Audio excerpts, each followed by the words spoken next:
You're listening to the Unfixed podcast. He gives me every reason to get out of bed, get dressed, and go tackle my day. And I think because I've had that suffering, having him was my way out of perpetual sadness, I think. Like, I don't know who I would be today without him being the source of intervention in my life. You don't necessarily know what the rest of your adult life will be like, so I kind of felt lost. And he was kind of the reason that really turned everything around and made me feel like I had personal agency over my life again.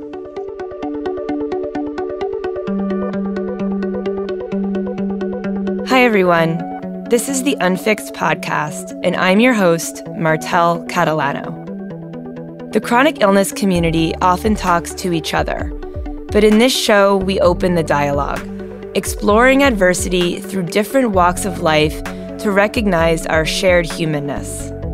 These intimate conversations are between people who are creatively contending with diverse challenges. One person has a chronic health condition because they're often experts in facing the hard stuff. The other is a professional working within a relevant field or facing their own unique battle. Each episode is an invitation to lean into curiosity and compassion while recognizing that we can live powerful lives despite, or sometimes because of, our circumstances.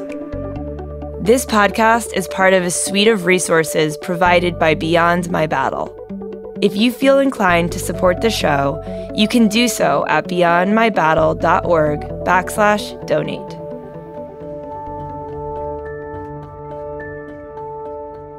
Jennifer Trepanier is the founder of Pile of Puppies, a nonprofit that surrounds chronically and terminally ill children with just that, a pile of puppies. In starting the organization, she was determined to bring her own suffering with rare autoimmune diseases full circle and help others navigate their own health challenges. She holds a master's in psychophysiology, the study of the mind and the body connection, and her passion is helping clients unlock the wisdom within their challenges.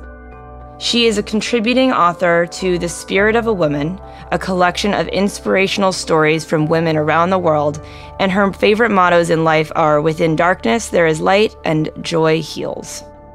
We're excited today for Jennifer to share a conversation with another bright light, Morgan McCarthy. Morgan is a young, empathetic, lifelong learner who is working on her master's in the hospitality industry with high hopes to bridge the gap between accessibility and preservation. Aside from work in travel and tourism, she has aspirations to one day become a college professor.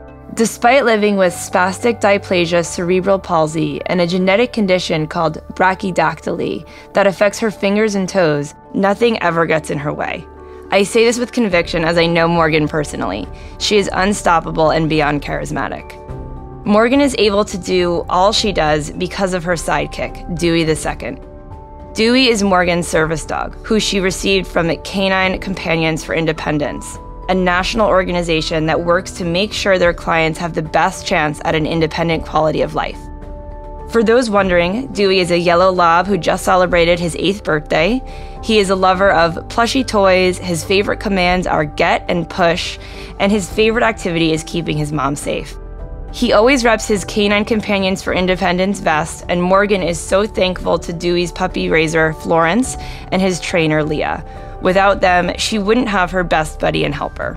Together, these two are here with us today to share a conversation about their work with animals, specifically in their case, canines, and how these blessed beasts have shaped and transformed their lives and the lives of those they work with. Morgan and Jennifer, I'm so happy to introduce you two to each other. Hi! Lovely to meet you all. Yay, I'm so glad we get to do this episode, and I know that it will be a hit because the graphic for it has a number of dogs in it. So I was just thinking how excited I am to share it because people love anything that has dogs or animals in it. But let's jump right in. I have a first question for you both. And it goes with what I just said. So many of us adore our animal companions. I know I do. They're like our family members, right? And for you both, animals are more than friends and they're more than family. They're lifelines. Can you both begin by sharing a bit about your particular relationship to animals or your specific animal and the ways that they enhance your life or your life's work? So Dewey just celebrated his 8th birthday yesterday. And like you said, he's a Labrador Retriever. I've had him for almost 6 years. In May will be our 6th team anniversary. And I have him to support me mobility-wise for my spastic diplegia, cerebral palsy, and the fact that I have a genetic condition called brachydactyly. He mitigates my disability to allow me to have a better quality of life. So he knows a ton of different commands, and it's a non-for-profit that they raise the puppies, they turn them into a college campus, and then they get given to people like me. And there's a 2-week training process, which I'll get into probably later in any of the questions that you ask, that kind of explains more of how he was chosen for me and things like that. Yeah, so I have had a relationship with animals since I was a wee one. So we had dogs and cats and snakes and any animal, really. I had so many. And then when my autoimmune issues started at the age of 12, my immune system started attacking my muscles. I had to get IV gamma globulin in a shunt in my chest every month. And I was gifted a little adorable dog, lap dog named Hershey Kiss. And he would sit on my lap every day in general, but especially around getting the IVs. Fast forward to adulthood with Pile of Puppies. My first Pile of Puppies was when I was pregnant.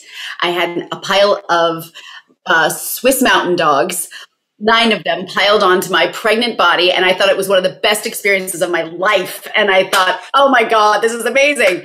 Fast forward 2 years later, after extreme suffering, after I had my daughter, my immune system attacked my neutrophils, so lots of infections for years.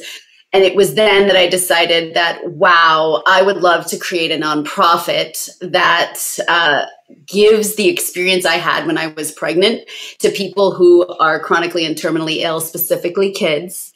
My work with chronically ill, I have seen throughout that there is joy even within suffering. And so what we do is we bring in these puppies with kids who have been suffering deeply, as well as their family members. I always think about this, the brothers, the sisters, the mothers, the fathers, and you surround them and you watch the combination of extreme pain and extreme joy.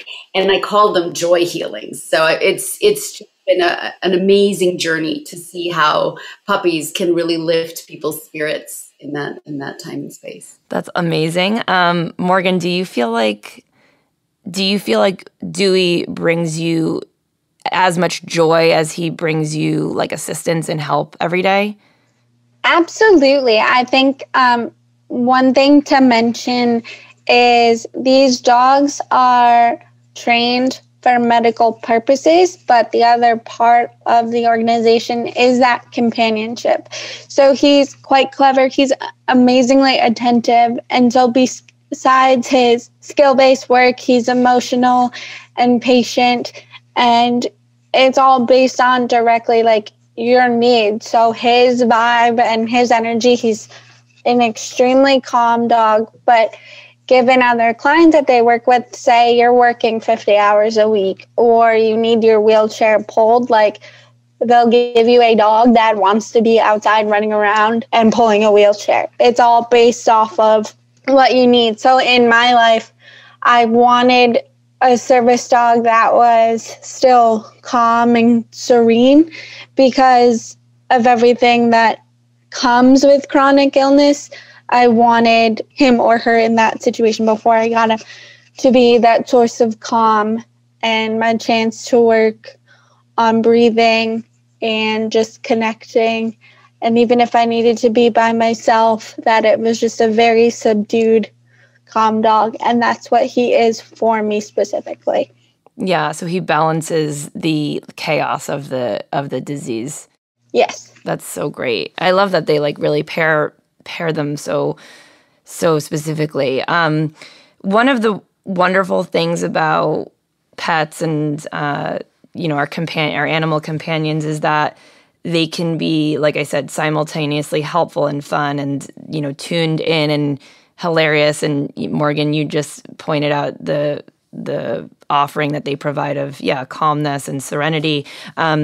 Can you both share a specific story about a time when you felt like the full scope of what your animals bring into this world, like a time where your animal, or in Morgan's case, Dewey did something for you that was both helpful and compassionate, and then, Jennifer, a time where you saw the puppies really tune into the emotional sense, but also like be that aid that the people needed. I'm wondering if you both have like one story that pops out for you.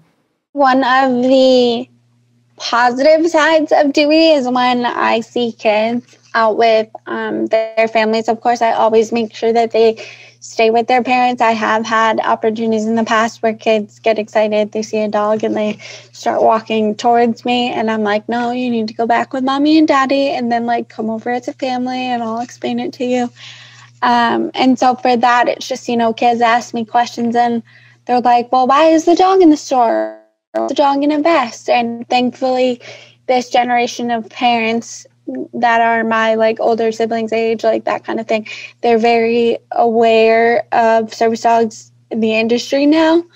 But I usually tell kids, if mommy and daddy go to work every day and you go to a babysitter, or mommy and daddy, like daddy's a firefighter, a lot of kids will be like, my dad does this for a living.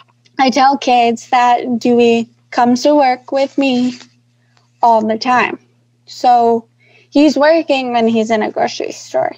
He's working when he's at the park. He's working anytime he's in that harness. And yes, he gets lots of love and treats at home, but when you meet me, he's helping me be safe in the store. And then usually he's in his sit this whole time. And a lot of times, depending on the kid's age, like I'll have him give him a shake to shake their hand, or like with little kids, he loves babies, so he'll give them a quick little lick if like the kids are like all up in his grill. He usually vibes out with the parents. We often would go to the Providence Center for Medical Fragile Children. So this is where they stay. They live there. And a lot of them have brain injuries. And it was really phenomenal. We would go in and we would surround these kids who cannot verbally speak, and they speak in ways that often many of us don't. So through their hands, through the way their eyes are, they're very subtle. So what we did is we brought the Pile of Puppies in to these children who are medically fragile, and they would have assistants, their nurses, with them. And to the lay eye, it might look like nothing much is happening because there's not a lot of movement. They don't speak a lot. But what happened behind the scenes was pretty amazing. The nurses were telling me that there was one child who was in a car accident at 19, and she was able-bodied, and then had this accident, and she didn't speak, didn't say a word. And then with these puppies, she started humming. It was the first time in 9 months that she had been in that hospital that she started humming. And her mother later on told me that she is madly in love with dogs. So she was coming to life with these puppies. And another child who hadn't been able to move fingers started moving just ever so slightly the middle finger. And then the last story within Providence was so powerful. We went to a hospice, Pile of Puppies, where this child is actively dying. And what was amazing was we had, I think it was 9 golden retriever puppies. They all were like hyper until we put him on the bed with this child, and they all of them fell asleep all around his body. If you see the picture, they go all the way around his body and just sit there sleeping with him.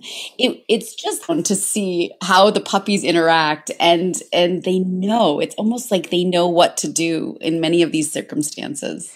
Yeah, that was kind of my next question, is like, how do they know? And that, do you have any other examples of how the puppies just intuitively know? And then I know Morgan has some great, examples of that as well. I think anybody who knows dogs and is in love with dogs knows the beauty of their companionship. There is zero judgment and they just tune in. They're the best listeners.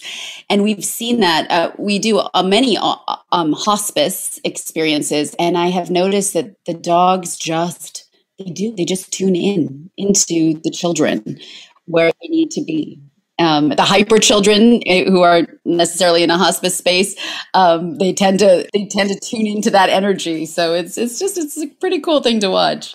Morgan, what about you? When does Dewey know what you need most specifically? I think for me, a lot of people are interested in his eyes, and I feel like you can see deep into his soul. He's just got these big, big eyes, and they're kind of lined almost. His mom is a black lab, so they're lined almost like he looks like Cleopatra, kind of, because he's got that eyeliner look across his eyes.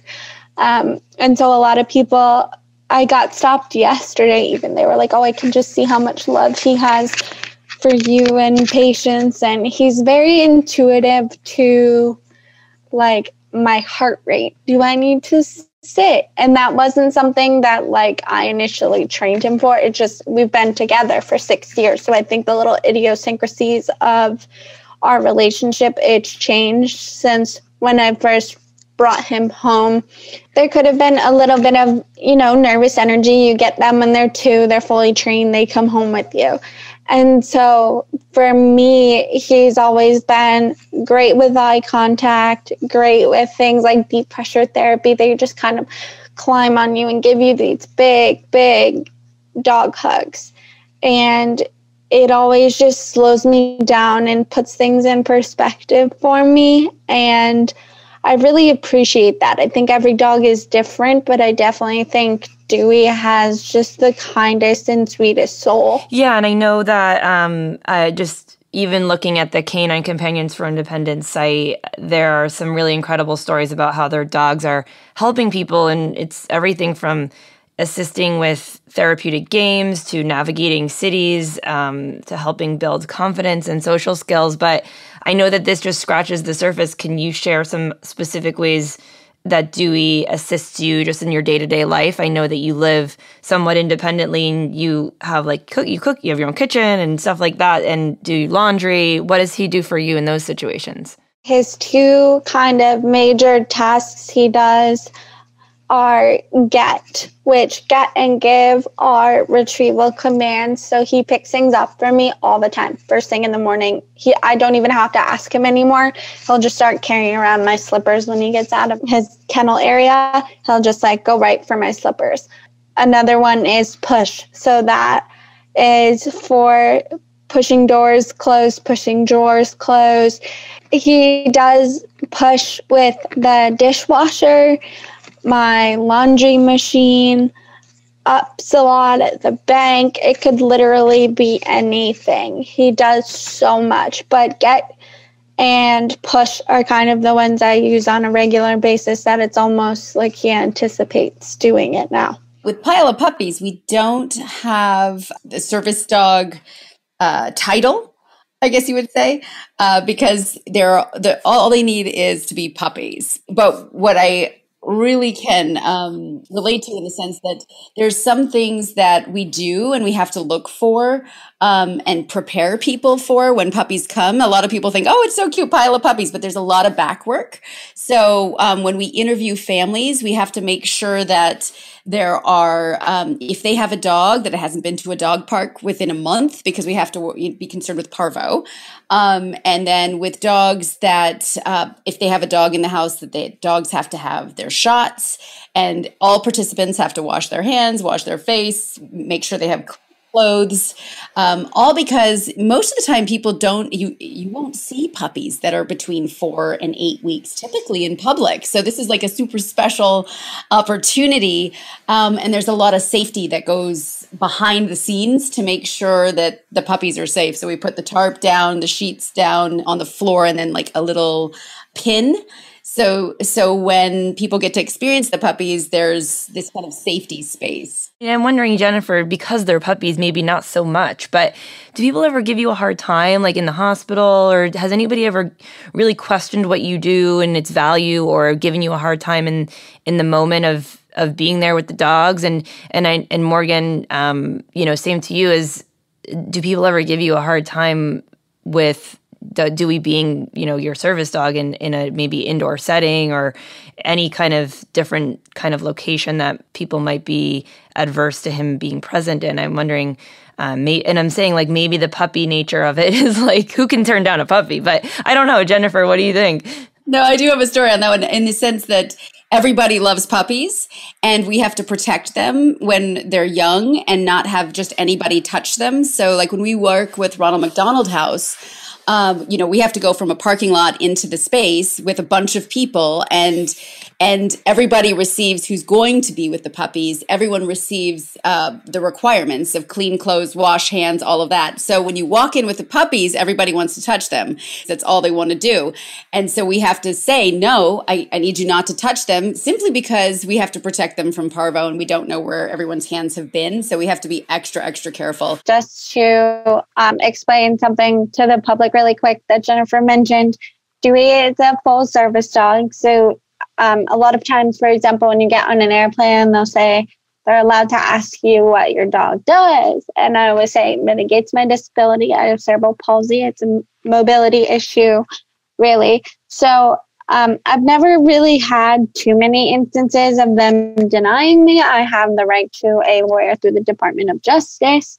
We follow similar protocols with vaccinations. We don't let him drink out of public water bowls, anything like that. And so it's really just explaining to these people that would question me that I have a right to have him in the building, that he mitigates my disability.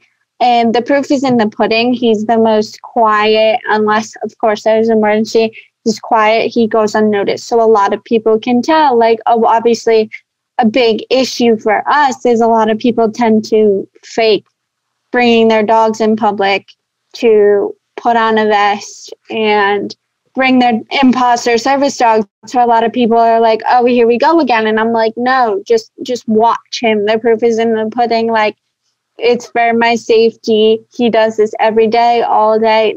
They get playtime, they get treats, they get a ton of love. I have 2 nephews that are learning how to interact with him.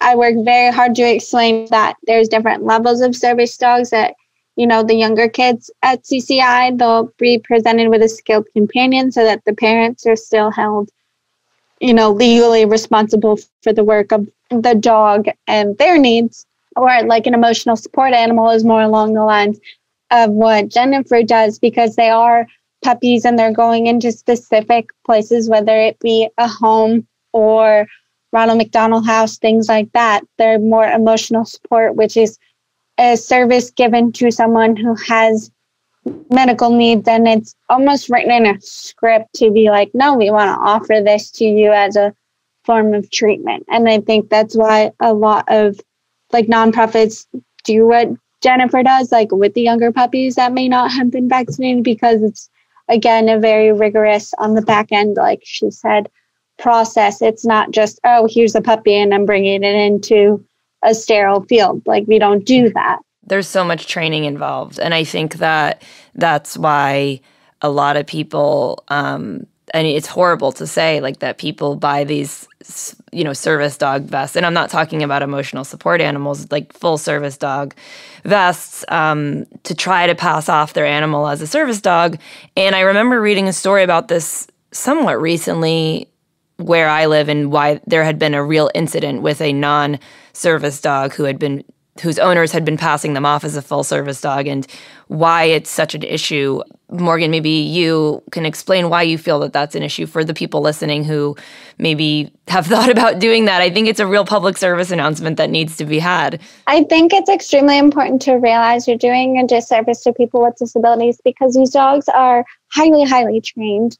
They go to school for it. They get tested for it. It's not like I'm just walking around with a dog. Like, Dewey goes every year, has to do an entire exam in a public setting. we did it virtually this year, and it's like people throw food at them and they have to make sure they don't eat it. They jump on trash cans. They get, shopping bags. They get left alone and have to come back to me. And that's the other thing, besides just a general PSA of please don't do that because it's very dangerous. The other thing I wanted to mention, which is kind of an overarching, really important detail, is if you ever see a real service dog trained in a vest, barking or otherwise alone by itself, and they come up to you, something is very wrong. And they're looking for a person to bring back to their owner to assist with medical help. Dewey carries all my medical information inside his vest. Luckily, I'm never really by myself because I don't drive, so I always have either a staff member from home health or my family members with me. But that's something that I think a lot of people forget, is if a dog's alone and they're coming to you, they need something and they need to bring something to your attention. So don't just brush it off like there's a service dog in a vest and they want to come say hi to me. That's not the case at all. Great point. Great point. I have one last question for Jen specifically, and it's that I know you started Pile of Puppies because you knew firsthand what it felt like to be a child living with a scary illness, and you wanted to remind other people going through this similar circumstances is that joy and light can really coexist with that hardship. And I'm wondering if you could talk a bit more about what a Pile of Puppies brings to your children and the families. Obviously, joy and laughter, but what are some of the more nuanced and maybe life-giving experiences that your puppies offer?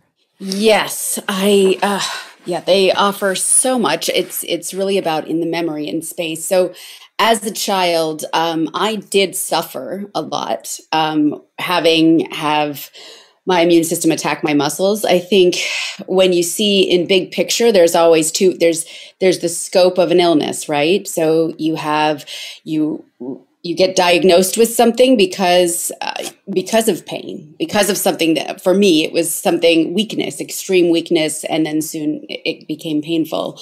And the beauty of life is that we are a human. We are a scope. We have a scope of emotions, right? And Pile of Puppies was showing that you can experience pain and you can experience joy, and they come and they go. That's part of life. It's this fluid space. So to be human is to have all the emotions. And for me, it was really important because a lot of people will look at someone who is chronically ill and feel bad and feel sorry for them. And that is not how I ever wanted to be looked at. And when I walk in to meet children who are chronically ill or who are terminally ill, I have lived what the gift is. And I think people sometimes don't understand that there can be a gift within the challenge. And for me, showing that you can have extreme joy and be joyful in these moments is crucial. So one of the examples I had was with an incredible girl named Holly. She's no longer with us. It was a hospice Pile of Puppies. And her whole mission in life was to let the world know that love is everywhere. And that was her motto. We surrounded her with these beautiful puppies. Towards a couple of days before she passed, her mother texted me saying that she didn't understand why her daughter had to suffer so much on the towards the end. She had a very, very painful, debilitating cancer that encompassed her throat and her face with tumors at the end. And it was really painful for her. And she wondered why she had to suffer. And what was really powerful was it was the first time we did a video of the hospice Pile of Puppies, and we never, ever tell families they have to publicize it, but they wanted to show the world that there still can be joy, even at the end, right? And she said, I want you to publish it. And so we put it out, and within that 24 hours, it went global, it went viral, it went around the world. And And Holly's mission was to tell the world that love is everywhere. And her mom texted me saying, I didn't know why she had to keep suffering. And now I know that part of it was for her to get the word to the world that love is everywhere. That was really a profound experience, and just a reminder that the memories. So I also had another family share that their daughter has a brain tumor, and she's had it since she was a child, since she was a baby, and she's in her teens now. So she's had a lot of challenges, and she still remembers the pile of puppies. She can't remember most things, and her mother was saying simply being able to go back into the memory was so powerful for her child. So, and she was blind too. She was blind due to the tumor, but she could still remember and feel it. Those memories and memories you can pull on. And that's what Pile of Puppies is about bringing that joy space.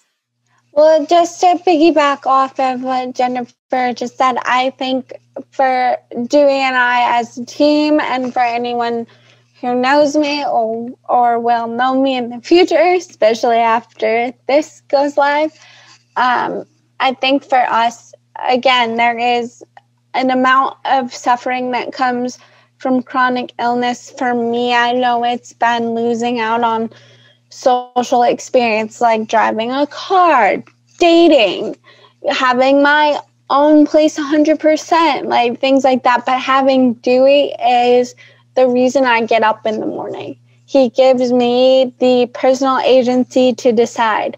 I'm going to feed him breakfast. I'm going to let him outside. I'm going to take him for a walk. We're going to go to the store. He gives me every reason to get out of bed, get dressed, and go tackle my day. And I think because I've had that suffering without him and without CCI, and having him was my way out of perpetual sadness, I think. Like, I don't know who I would be today without him being the source of intervention in my life, because I was a college student and I was ending my college career, undergraduate. And when you graduate, you don't necessarily know what the rest of your adult life will be like. So I kind of felt lost. And he was kind of the reason that really turned everything around and made me feel like I had personal agency over my life again. Wow.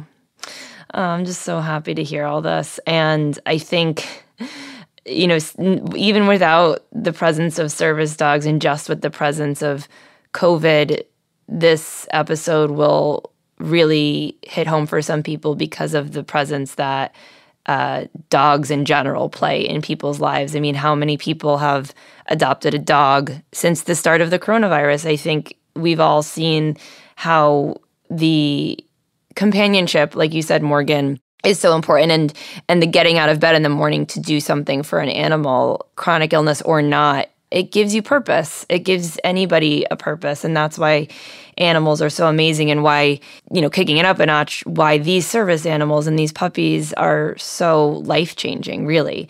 So I wanna end on that note and just thank you both for being present with us today. I think so many people are going to enjoy listening to this because of how much we all admire our furry friends. Totally. Thank you. Listeners can learn more about Jennifer and Morgan by heading to the episode page on beyondmybattle.org or unfixedmedia.com.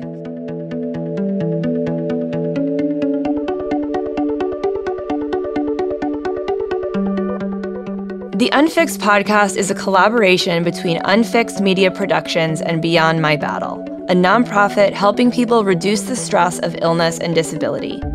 If you want to learn more about the Unfixed documentary, visit unfixedmedia.com or subscribe to the Unfixed Community YouTube channel.